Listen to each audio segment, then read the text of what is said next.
नमस्कार, मेरा नाम ज्ञानेश्वर है और आप देख रहे हैं लाइव सिटी। प्रशांत किशोर के जनसुराज ने बड़ा ऐलान किया है। बिहार विधान परिषद के चुनाव में जीत से गदगद जनसुराज की ओर से दावा किया गया है कि लोकसभा चुनाव लड़ेंगे। और लोकसभा चुनाव में किन क्षेत्रों से लड़ेंगे, उम्मीदवार कौन होंगे, अगले कुछ महीनों में ही स्पष्ट हो जाएंगे।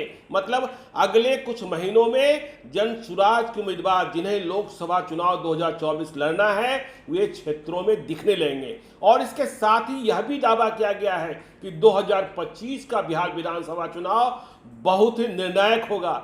80% जो मौजूदा विधायक हैं या तो वे चुनाव नहीं लड़ेंगे या चुनाव हार जाएंगे, लेकिन होगा ऐसा कि 80% नए चेहरे बिहार विधानसभा में दिखेंगे, क्योंकि यह लड़ाई राजनीतिक लड़ाई है, बिहार में व्यवस्था परिवर्तन की लड़ाई है। तो देखिए, प्रशांत किशोर के साथ चल रहे एमएलसी सच्चिदानंद राय ने हमसे बातचीत में क्या कहा है। हेलो जी नमस्कार, ज्ञानेश्वर बोल रहा हूँ। जी नमस्कार ज्ञानेश्वर जी, कैसे हैं? बहुत अच्छा, बधाई आपको। आप लोगों ने सारण शिक्षक निर्वाचन क्षेत्र में जीत हासिल की, आपकी बहुत महत्वपूर्ण भूमिका रही। और प्रशांत किशोर जी का जो श्रम है या प्रशांत किशोर जी के साथ आप लोग जो है, क्या यह चुनाव जो है किसी बात की आहट देता है लोकसभा चुनाव को लेकर और विधानसभा चुनाव को लेकर, क्योंकि आप लगातार प्रशांत किशोर के साथ बने हुए हैं? देखिए, प्रशांत जी ने जो जनसुराज कार्यक्रम शुरू किया, जिससे मैं पहले दिन से जुड़ा हूँ, जी इसका इसका मतलब कि एक पॉलिटिकल प्रयोग है। ये कोई सामाजिक आंदोलन नहीं है। जी ये है ऐसा प्रयोग जी कि पदयात्रा के माध्यम से गांव गांव जाकर गांव की समस्याओं को समझा जाए जी और लोगों के बीच में सही मुद्दों पर चर्चा की जाए जी और उनके सही मुद्दों को जानने का प्रयास किया जाए और अंत में एक ऐसी पॉलिटिकल व्यवस्था खड़ी हो जो कि बिहार में जो सत्ता परिवर्तन तो कई बार हुए हैं नाम कहने के लिए, लेकिन व्यवस्था परिवर्तन की ओर जाए और जो ज्वलंत मुद्दे हैं, जैसे बच्चों के लिए शिक्षा, युवाओं के लिए रोजगार, मरीजों के लिए स्वास्थ्य सुविधा का ठीक करना, ये सारी व्यवस्थाएं जो हैं वो केंद्र बिंदु में आए। उन मुद्दों पर चुनाव लड़े आगे लोकतंत्र में। इसी दिशा में ये मतलब एक तरह से एक अभियान है। और जन सुराज नाम से समझ गए होंगे, जन मतलब जनता, सुराज मतलब सुंदर राज। तो जनसुराज पार्टी बन गई क्या? नहीं, अभी तो पार्टी बनाने का कोई सवाल ही नहीं है जी। अभी तो अफाक साहब भी जो थे वो निर्दलीय लड़े। जनसुराज के सिपाहियों ने उनका समर्थन करके जिताने का काम किया। महागठबंधन की ओर तो नहीं चले जाएंगे अफाक अहमद?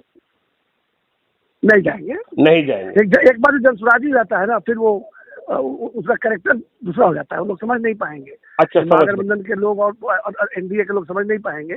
जनसुराज के जो सिपाही हैं वो अंदर से इतने व्यथित थे कि एक ऐसे विकल्प की तलाश में थे कि जैसा विकल्प आएगा तब अपना हम चरित्र दिखाएंगे। तो सच्चिदानंद राय जी को भी हम जनसुराज का सिपाही मान लें? एकदम जनसुराज का सिपाही डे वन से हूँ मैं।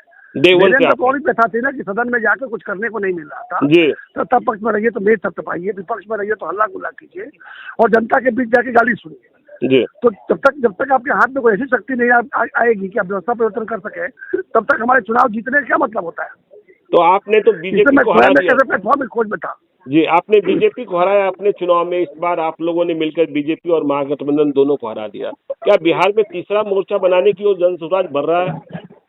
नहीं, कोई मोर्चा वोर्चा बनाने की प्लानिंग नहीं है। हम लोग अभी समाज से मत के सही लोगों को खोज के निकाल रहे हैं जिनकी सोच सही हो, जैसे अफाक साहब थे। और फिर सामूहिक प्रयास से ऐसे लोगों को सदन में भेजना है जिनको लोग पहचानते तक न हो, लेकिन वो व्यक्ति अच्छे हो, उनकी सोच अच्छी हो और वो बिहार के लिए जिसका दिल धड़कता हो। तो ऐसे लोगों को ढूंढ कर निकाल रहे हैं। और फिर जिस दिन लगा कि नहीं पार्टी की जरूरत हो गई है, लोगों के कहने पर पार्टी बनेगी, लेकिन उस पार्टी का मालिक प्रशांत किशोर या सच्चिदानंद राय नहीं होंगे, जैसे कि बाकी दलों के मालिकाना हो जाती है।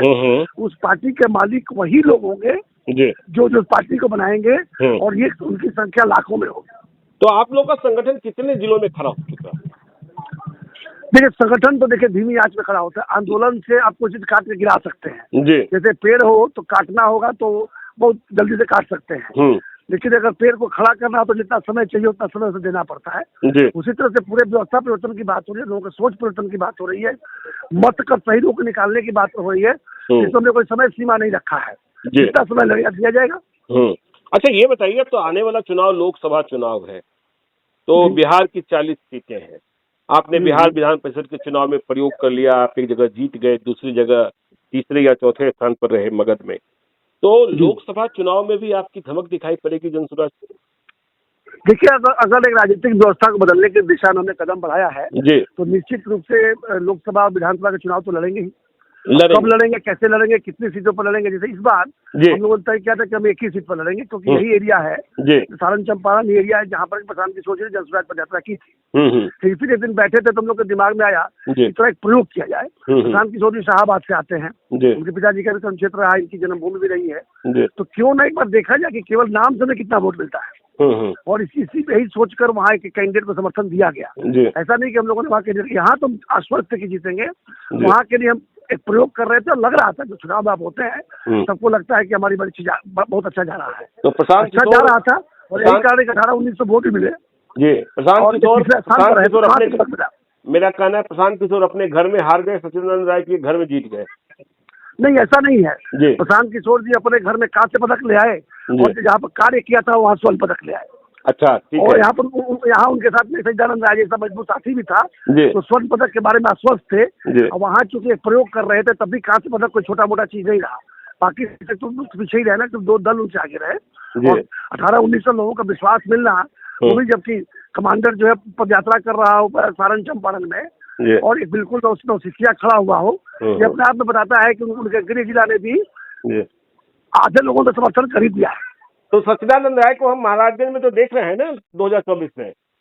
नहीं, सचिदानंद राय के लिए महाराजगंज बहुत छोटी चीज है जी। सचिदानंद राय को आप बिहार में देखिए। अच्छा, बिहार में देखें। जी जी जी। तो हम तो ये मान लें जहाँ जहाँ पदयात्रा खत्म हो चुकी, बेतिया, वाल्मीकि नगर, इधर गोपालगंज, सिवान, छपरा, इन क्षेत्रों में जनसुराज के उम्मीदवार तो दिखेंगे ही दिखेंगे। उम्मीदवार अगले 2-3 महीने में दिखने लगेंगे पदयात्रा करते हुए अलग से आप। अच्छा, उम्मीदवार पहले ही आप लोग कर देंगे? नहीं, मैं कह रहा हूँ कि मंथन शुरू है। जैसे जैसे हमको सही आदमी मिलता चला जाएगा जी, वो देखिएगा अपना क्षेत्र में घूमना शुरू कर देगा। अलग बात है कि तो पार्टी बनी नहीं, घोषणा कर दें, घोषित नहीं होगा, लेकिन गतिविधियों से लग जाएगा कि वो बात उस पार्टी को हम लोगों, उस व्यक्ति को हम लोगों ने पीठ ठोक दिया है। अच्छा, तो लोकसभा चुनाव के पहले पार्टी तो बन जाएगी ना? अभी मैं नहीं कह सकता, ये सब डिपेंड करेगा हम जिन लोगोों को बच के निकाल रहे हैं उनसे एक बार जरूर अभी और 1 साल कम से कम यात्रा पूरी होनी चाहिए, 2 अक्टूबर के बाद ही तय करेंगे। तो आपके उम्मीदवार ये जरूर है कि सब लोगों से पूछेंगे कि क्या विचार है, जो कहेंगे तो पार्टी बन जाएगी। आपके उम्मीदवार के चयन का आधार क्या होता है? बाकी लोग तो परिवेश, सही लोग सही सोच। अच्छा, अभी आपने कहा कि ऐसे चेहरे भी आएंगे जिन्हें लोग पहचानते तक नहीं होंगे। अधिकांश वैसे ही होंगे। अच्छा, अधिकांश वैसे ही लोग हैं। अधिकांश वैसे ही होंगे। Non political but good people, non political but good people. अच्छा, तो लोकसभा चुनाव, बिहार विधानसभा चुनाव आगे, बिहार विधानसभा चुनाव तक तो फुल फॉर्म में होंगे प्रशांत किशोर।